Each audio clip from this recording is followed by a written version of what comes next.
opportunities? What about the imprisonment of African Americans and the astonishing rate of incarceration in this country? You know, that's a curious thing. As many folks that are being killed in the streets by guns. Exactly. Everybody's afraid to say anything about trying to the gun culture and how it is contributing to a culture of violence in our country, and particularly in the black community. We haven't heard much about that not at all. And of course, what we're doing is getting ready for the second commercial break, and we'll be back with our audience following this very, very short commercial break.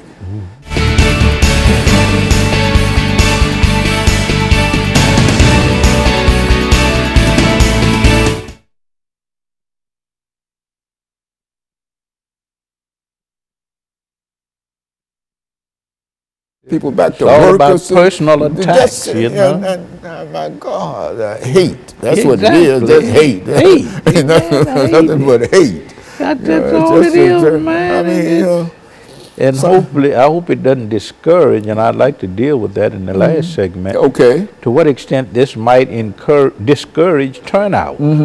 I think it's going to promote turnout myself. You do? Oh, yes. Oh, yes. I think that we're going to have the greatest, black folks going to get out and vote.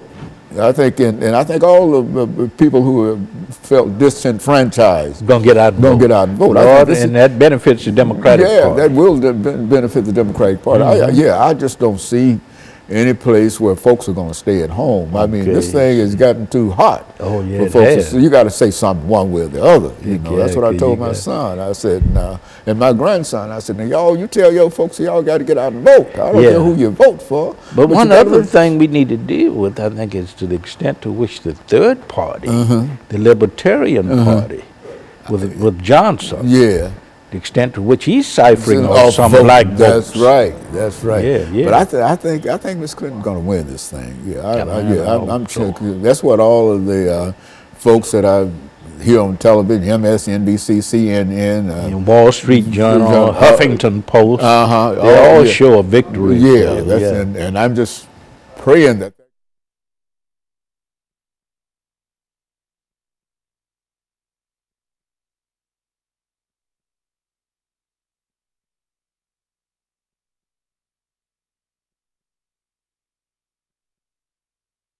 Thank you and welcome back to the final segment of the show for today.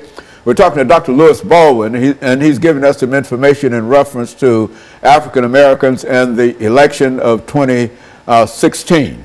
And of course, Dr. Baldwin, let's during this last segment, let's take the opportunity to deal with some issues that you believe to be important in this election, so that we can sort of end this particular segment, given some directions in terms of what people can do and what we ought to do. I think this election is important, first of all, because we need to assure the preservation of the Obama legacy. Obama has been very intentional about addressing health care issues, about addressing employment issues in the black community, criminal justice issue, the issues that pertain to law enforcement and its relationship to the black community.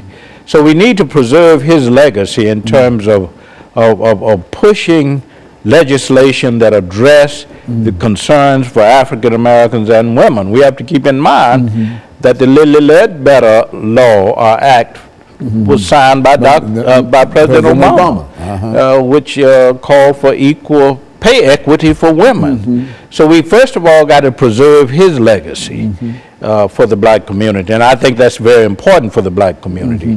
Another concern, of course, is how will this election cycle, and particularly the person who wins the office of president, how will that person address issues such as affirmative action, such as gun control, criminal justice, crime in black communities. I think that is very, very important. We look to the future, black Americans do. We've always looked to the future because we have had problems dealing with the past in many cases, right, and dealing with the present. We look to a future with hope. Things have to get better. Yeah, things have to get better, so we have a more hopeful view when it comes to the future. And I think black Americans today are looking for someone who will build on the Obama legacy. And I think most black Americans, studies show that 87% of blacks at least will vote for the Democratic candidate. And I think that most black Americans feel that the Democratic candidate, who happens to be Hillary Clinton, represents a better prospects, a better choice for the future in terms of how our own platform in the black community will be advanced, not only in terms of the preservation of the Obama legacy, but building on that legacy in terms of what? Creating more jobs. There's unemployment in certain black communities at 58%. So how will the future president address those kinds of issues? How will the future president address the gun issue? Hillary Clinton has talked about gun control. Donald Trump has talked about the Second Amendment rights and how to extend those rights. So I think, we have to look at that because that's very, very important, because crime, particularly black on black crime, has reached epidemic proportions in places like Chicago and New Orleans and Philadelphia. So we have to be very concerned about the candidate who wins and how that candidate will promote our agenda as it relates not only to education and jobs and the Supreme Court and the Supreme Court, very important, very important, pay equity, voting rights, affirmative action. I think these are the concerns that black people bring to the ballot as they vote for our president on November 8th. And I think over the last 5 minutes, Dr. Baldwin, I think that this is an opportunity for black folks and other folks who feel that they've been discriminated against. Disenfranchised. That's right. It's an opportunity for them to move forward. Exactly. And the best way to move forward is to have a good agenda. Exactly. And I think that the Democrats do at least have somewhat of an agenda. I mean, at least it might be on the web page somewhere, but at least it's out there somewhere, and it's not a bunch of well, anyway, I mean, I think it characterizes itself when you talk about the opposite of that. We have to keep in mind now that since the mid-60s, when Martin Luther King Jr. was imprisoned at Reedville, it was actually 1961-62, blacks have shifted more toward the Democratic Party. And they've shifted more toward the Democratic Party because they perceive the Democratic Party as being more in line with the kinds of concerns that they have, particularly as they relate to civil rights, affirmative action, the right to vote, etc. So I think most black Americans will, in this election cycle, support the Democratic ticket to the tune of at least 87%. If you look at President Obama in 2008, he got 93% of the black vote. In 2012, he got 95%. I don't think that the Democratic candidate would reach that. But I think the Democratic candidate will at least receive 85 to 87% of the black vote.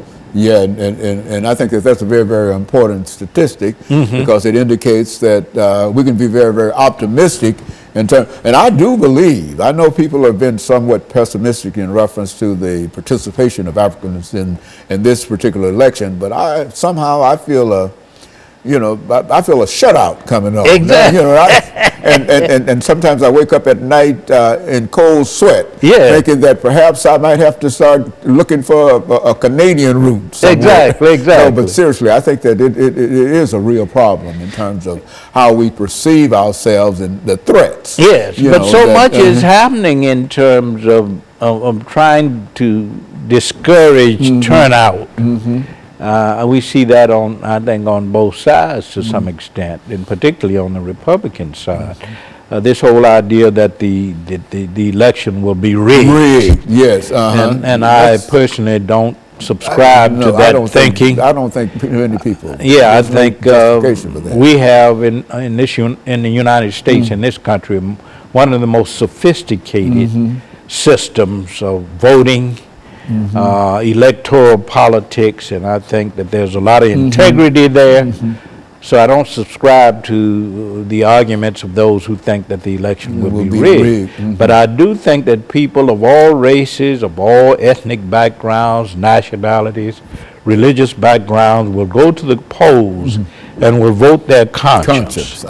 So I expect a lot of integrity as it relates to the electoral process. I don't expect anybody's going to be trying to cast 2 votes. Exactly. I often say that it's hard to get many of us to cast 1 vote. Exactly. Now, very seriously, you're going to get anybody to cast 2 votes. Go down there twice. Yes, I think I think it would be an election characterized by integrity, and I think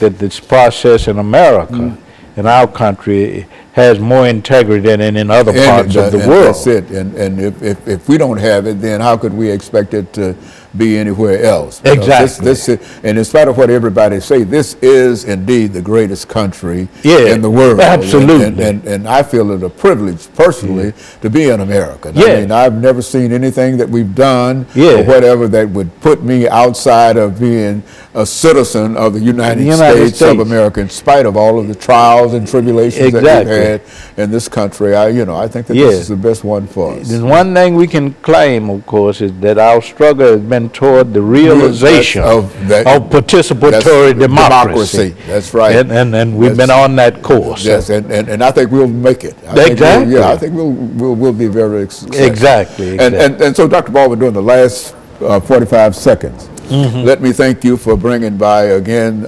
some excellent information, some encouraging statements in terms of where we are and some of the possibilities. While we stand on the very, very edge of this 3rd debate, I do believe that this will be decisive in terms of helping us move toward the polls. And I look forward to that, and I know that I've talked to everybody in reference to it, and so a lot of folks are going to vote. I'm convinced of that. That's the important thing. We have to have the turnout. That's the turnout, regardless of who we have to make sure that the realization of our vision for the future. Okay, and let me thank you, and let me encourage our audience to tune in again next week for another informative edition of Comments. Thank you, and good morning.